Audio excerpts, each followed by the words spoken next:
parce qu'on va essayer, par le jeu de cet oracle, de déterminer le signe de cette personne. En l'occurrence, oui, le signe de cette personne.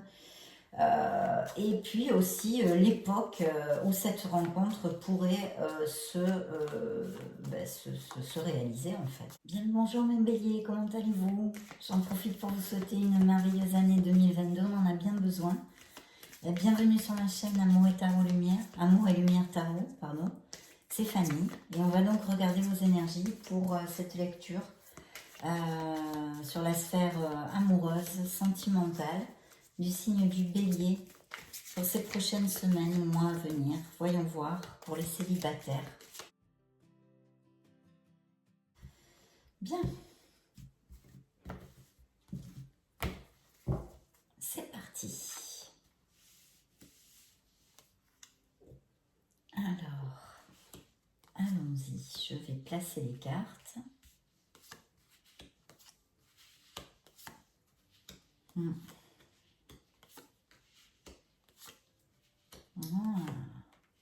Wow. Regardez, l'âme sœur. J'étais en train de penser âme sœur. Et voilà, âme sœur. Bon, très bien. Alors, il y a des changements. Hein. On a aussi les changements là, dans le fond de la coupe. Donc, je vais y aller tranquillement parce que cet oracle est un peu plus dense. Il mérite une tranquillité dans sa lecture parce qu'il est profond. Et je vois pas mal de choses ici et sens pas mal de choses sur cette table. Donc mes béliers, en premier, je vois une situation, je pense, due au passé, hein, où il y a eu une relation avec une personne. Peut-être était-ce un signe d'air, un gémeau ou verseau. J'ai cette intuition, donc je vous le dis, ça pourrait peut-être appliquer à certains d'entre vous. Une relation difficile, hein. C'était quelque chose, un amour en lequel vous aviez mis beaucoup d'espérance, d'espoir. Parce que c'était une personne compatible, un peu comme une âme sœur, hein. C'est pour ça que je pensais à ça, et justement cette carte est aussi arrivée. Mais cette carte est pour le futur, donc on va développer tout ça petit à petit. Oui, une personne vraiment, voilà, une âme sœur pour vous en tous les cas. C'était très fraternel et très fusionnel aussi comme relation. Un peu, peut-être que certains d'entre vous vous étiez ensemble depuis pas mal, enfin vous vous connaissiez depuis votre jeunesse, votre adolescence peut-être aussi. Voilà, c'était vraiment quelque chose comme ça. Je pourrais vous dire que cette union, hein, c'est une union qui est difficile, qui a été difficile.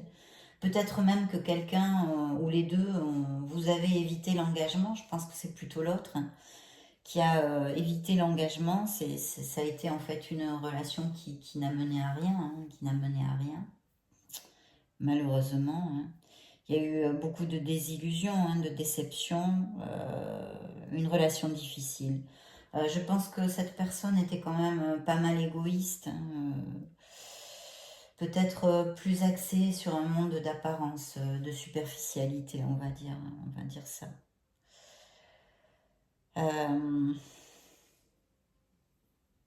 Je sais pas pourquoi, là j'ai un flash, peut-être que cette personne a eu comme une intervention chirurgicale pour effacer un petit défaut physique ou quelque chose qui l'embêtait ceci lui permettait de se sentir bien mieux dans son corps et dans son mental, hein, et dans sa tête. Ou peut-être est-ce vous, je sais pas, j'ai ce message, excusez-moi. Hein. Oui, donc une situation difficile, bon, axée sur pas mal de superficialité en fait, cette personne qui vivait peut-être plutôt dans les apparences. Hein. Je sens ici une personne très orgueilleuse, un peu narcissique aussi, tournée sur son moi, quoi. Hein. Et pas mal égoïste, Donc, bon, il y a cette situation qui ressort, ça n'appliquera pas à tout le monde. En tous les cas, c'est des énergies qui sont sur le signe du bélier. Hein. Oui, je voulais vous dire aussi sur cette relation, ça me revient. c'est une attraction, il y avait énormément d'attraction physique, vous voyez, de sexualité, de passion.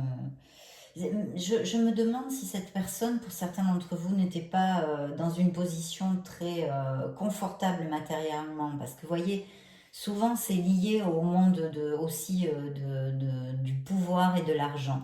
Donc une personne qui socialement était peut-être importante ou avec beaucoup d'argent et alors pensait que tout lui était un petit peu permis, non? Ce genre de personne avec forte libido aussi. Et j'ai l'impression que vous avez été pas mal sous l'emprise des sens dans cette relation, hein. Parce que cette personne a cherché énormément à dominer, en fait, à dominer, à vous dominer d'une façon ou d'une autre. Bien, oui, je reviens donc là où j'en étais. Le présent, je vois qu'il y a quand même pas mal de doutes, de peur et de dualité. Il y a un manque de confiance, hein, il y a une ambiguïté par rapport à votre vie sentimentale et en général. Oui, je dirais même en général. Il y a pourtant l'orientation, la guidance de trouver le courage, de trouver cet engagement à faire quelque chose, à sortir de l'état où on se trouve parce qu'il y a cette recherche d'un nouvel état. Attendez, je m'explique. Je pense que beaucoup d'entre vous ont envie et besoin d'un nouveau départ dans le domaine affectif. D'accord? C'est ça que je voulais vous dire.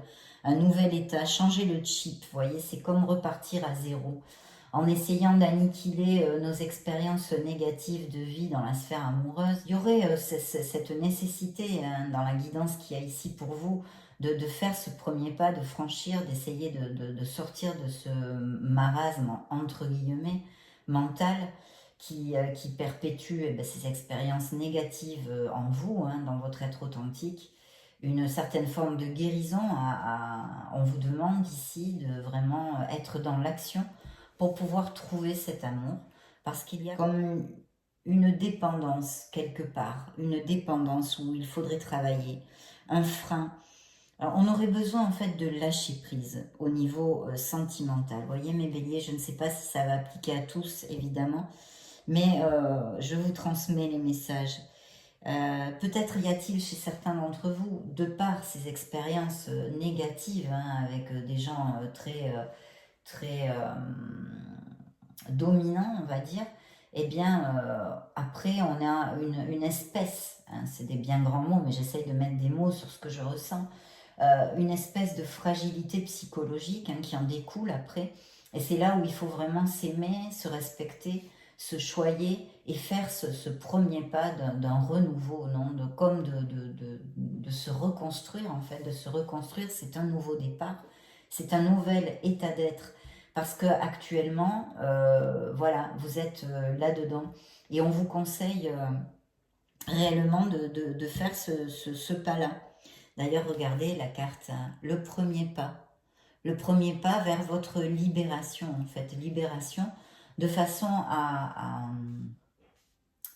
défaire les éventuels blocages que ces situations et cette situation actuelle que vous ressentez vous génèrent, en fait, tout simplement. Qu'est-ce que je pourrais vous dire? Peut-être, je sens aussi ici, à part peut-être une fragilité psychologique, chez certains d'entre vous aussi, peut-être un petit peu de dépression. Voilà. Et cette routine d'avoir été soumis dans une relation négative, toxique, influe là-dedans. Donc vraiment, ici, on vous dit que vous pouvez avoir ce nouveau départ, qu'il faut absolument travailler sur soi, vous aimer, parce que il faut défaire ce blocage hein, au niveau émotionnel, d'accord? Mais vous allez le faire, hein, je vous le dis de suite, vous allez le faire. C'est un état, c'est un moment, voilà, un moment dans votre vie. Mais il faut en être conscient, en étant conscient, peut-être en écoutant cette lecture, ça va vous aider justement à pouvoir faire ce fameux premier pas vers votre liberté émotionnelle. Parce qu'il il y a des possibilités ici sur la table de rencontrer une personne, que vous soyez homme ou femme, d'accord? Que vous soyez homme ou femme. Parce que je vois ici que il va y avoir comme un peu quand vous aurez fini ceci, là, dont je viens de vous parler, il va y avoir comme cette libération, vous allez vous aimer, Vous allez vous occuper de vous-même. Vous allez, je ne sais pas, même peut-être prendre un sport, une activité physique qui va vous amener du bien-être, des massages, vous occuper de vous, vous prenez en main en fait. Je vois qu'il y a vraiment ce nouveau départ, vous allez faire cette guérison, hein, c'est ce que je viens de vous dire, parce que là, il y a une période de bien-être, vous retrouvez votre vibration, votre haute vibration, votre confiance en vous. Euh, voilà, vous allez être très attirant et très attirante aussi, hein. Il y a une connotation de beauté physique. Voilà, vous allez reprendre, je pense que vous allez faire attention à vous physiquement et vous allez rentrer dans une période voilà, de séduction non, physique beaucoup plus. Cette personne qui rentre dans votre vie, justement, est très attirante aussi, très attirante. Et elle est charmante, séductrice ou charmant, séducteur. Il y a possibilité, alors il y a beaucoup d'options ici.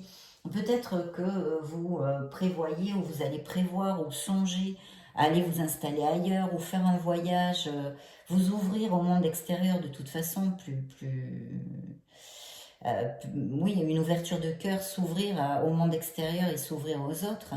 Mais aussi, il y a une connotation de voyage à l'étranger, de grands déplacements. Vous voyez, voyage par les airs même, par avion, hein. Par avion, il y a possibilité que vous soyez amené dans les semaines ou mois qui viennent à peut-être voyager ou qu'il vous surgisse pendant cette étape ici que vous allez passer, hein, que vous êtes en plein, de faire ce premier pas, de décider quelque chose en fait pour votre vie qui va vous amener ailleurs, qui va vous faire des voyages. Ou alors peut-être allez-vous être invité par un ami ou des amis ou de la famille à aller dans un pays étranger. Enfin, de toute façon, cette personne que vous allez rencontrer est au milieu de cette connotation de voyage. Se pourrait appliquer aussi que ce soit une personne qui n'est pas la même nationalité que vous, hein, parfaitement, hein, mes béliers. Hein. Ça pourrait tout à fait. Ou quelqu'un qui voyage beaucoup, etc., etc. Mais je vois quand même qu'il y a cette connotation de voyage pour vous, de faire quelque chose, de- dans les 3 mois à peu près, je sens ça. Hein. Ouais. Dans les 3 mois qui viennent, là.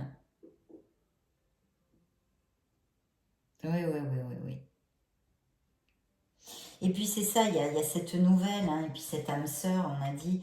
Donc il y a de fortes possibilités qu'il y ait des nouvelles, une invitation, quelque chose, ou des documents, ou quelque chose au niveau pro qui fasse.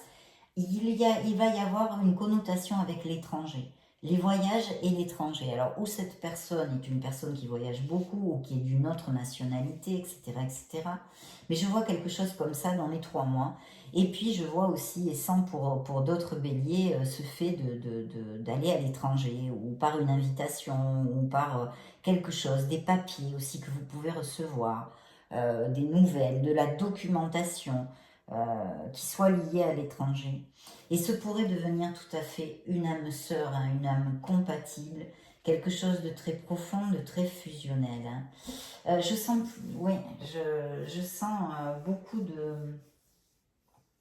de fraternité. Je ne sais pas pourquoi, ce mot qui revient en boucle dans ma tête. Voilà, de fraternité. Oui, quelque chose d'assez spirituel, on va dire. Hein. Autant là, dans les autres lectures, j'avais quelque chose de dense au niveau sexualité, ce qui ne veut pas dire qu'il ne va pas y avoir de la passion parce qu'elle est ici. Hein, il y a la recherche de la beauté, il y a le soin du corps, etc. Donc on nous parle aussi beaucoup de passion par ce biais-là, et d'attirance physique. Mais je sens que c'est aussi une relation qui va être très très spirituelle. Waouh, mes béliers, dis donc, ils nous ont dit des choses, ce merveilleux oracle. Ah là là, là on va prendre des messages un peu plus légers avec cet oracle qui est plus coolos, hein, on va dire, que celui-là, parce que c'est vrai que là c'est assez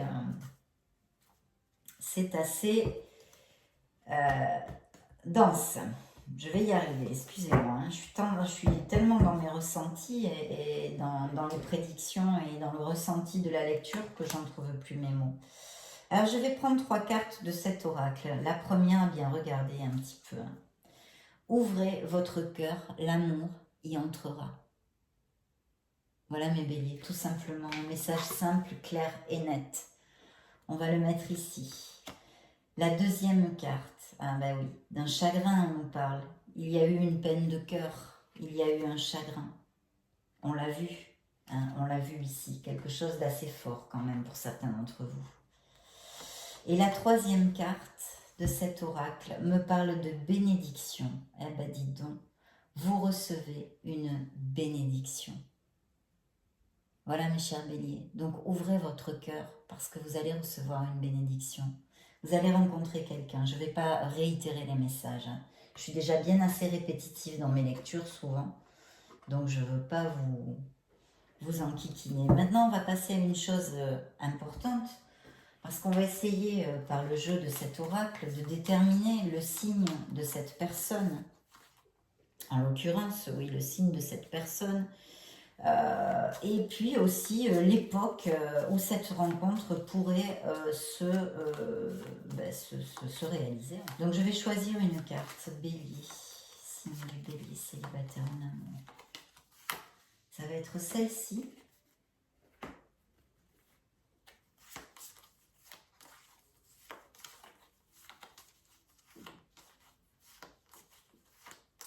Bélier, célibataire en amour. Et là, ça va être celle-ci.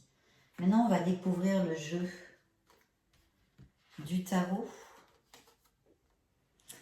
Alors, on nous parle de l'eau et on nous parle de l'automne. Eh bien, écoutez, c'est un signe du Scorpion.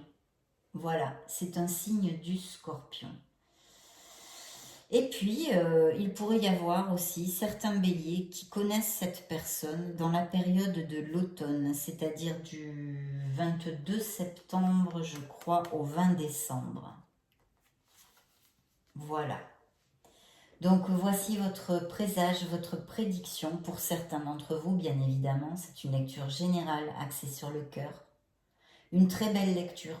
Je suis très heureuse pour vous. Donc peut-être un signe du Scorpion, un signe d'eau en tous les cas. Et en période d'automne. Je vous souhaite le meilleur, bien évidemment. Je vais vous laisser une playlist au-dessus pour si vous voulez vous balader sur ma chaîne et voir d'autres types de lectures, messages additionnels pour votre signe ou votre ascendant, votre signe lunaire ou Vénus. Et dans ce cas, eh bien, je vous revois tout de suite dans une prochaine vidéo. À très bientôt. Ciao, ciao.